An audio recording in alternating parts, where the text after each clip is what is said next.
আসসালামু আলাইকুম রহমতুল্লাহ। সম্মানিত ভাইয়েরা, আমরা যারা রুকায়া শরীয়া চিকিৎসা শিখতেছি, এটা তো একটা সুন্নাহসম্মত চিকিৎসা জানি, কিন্তু এই চিকিৎসার ক্ষেত্রে আমরা প্রতিটি কাজকর্মের দলিল হিসাবে আয়াত বা হাদিস পাই না, সরাসরি আয়াত বা হাদিস পাই না।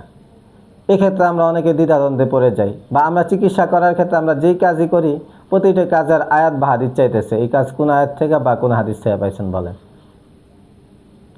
এই ক্ষেত্রে আপনার করণীয়টা কি, বা দলিলটা বের করবেন কিভাবে, এই বিষয়টাই নিয়ে আলোচনা করব ইনশাআল্লাহ। আমরা দুনিয়াতে যে কোনো কাজ করি, এই কাজটা দুই প্রকার হয়, হয়তো এটা আখেরাতি কাজ, নতুবা এটা দুনিয়াবি কাজ। শরিয়াত আখেরাতি কাজের দলিল এক পদ্ধতিতে দিয়েছে, দুনিয়াবি কাজের দলিল আরেক পদ্ধতিতে দিয়েছে। আখেরাতি কাজের দলিল দিয়েছে প্রতি পরতে পরতে, কিন্তু দুনিয়াবি কাজের দলিল প্রতি পরতে পরতে দেয় নাই, বরং মৌলিক নীতি আকারে বর্ণনা করে দিয়েছে। উদাহরণস্বরূপ, নামাজ কিন্তু আখেরাতি কাজ। কিভাবে হাত উঠাবেন, হাতটা কোন পর্যন্ত উঠবে, হাতটা কিভাবে বাঁধবেন, আঙ্গুলগুলো কিভাবে থাকবে, পিঠ রুকুর সময় পিঠ কিভাবে থাকবে, কোমর কিভাবে থাকবে, মাথা কিভাবে থাকবে, দাঁড়ানো থেকে বসবেন কিভাবে, প্রত্যেকটা পরতে পরতে, প্রতিটা ধাপে ধাপে, কোনো ধাপের কম নাই যেখানে আপনার সরাসরি আয়াত বা হাদিসের নস বা দলিল বর্ণিত না হয়েছে। এটাই শরিয়াত আখেরাতি কাজের দলিল প্রতি পরতে পরতে দিছে, কিন্তু দুনিয়াবি কাজের দলিল প্রতি পরতে পরতে পাবেন না, বরং একটা মৌলিক নীতি আকারে দিছে।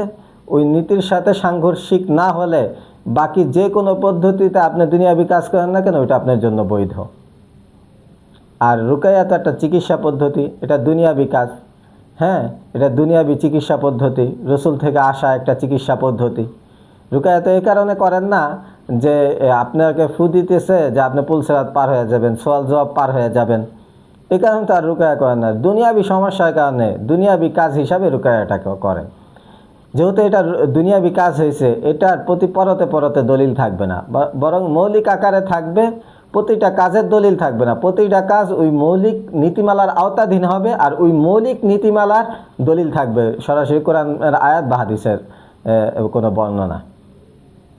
এই কারণে আমরা যখনই দুনিয়াবি কাজের দলিল প্রতি পরতে পরতে খুঁজতে যাব, তখন বিভ্রান্ত হব।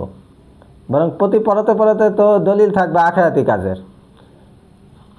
এই কারণে আমরা রুকায়ার বিষয়গুলো এইভাবে আয়ত্ত করব বা শিখব যে আমার প্রতিটা কাজ কোন নীতিমালার আওতাধীন হলো এবং সে নীতিমালার দলিল শরিয়াতে কি। তাহলে আমাদের জন্য বিষয়গুলো সহজ হয়ে যাবে ইনশাআল্লাহ।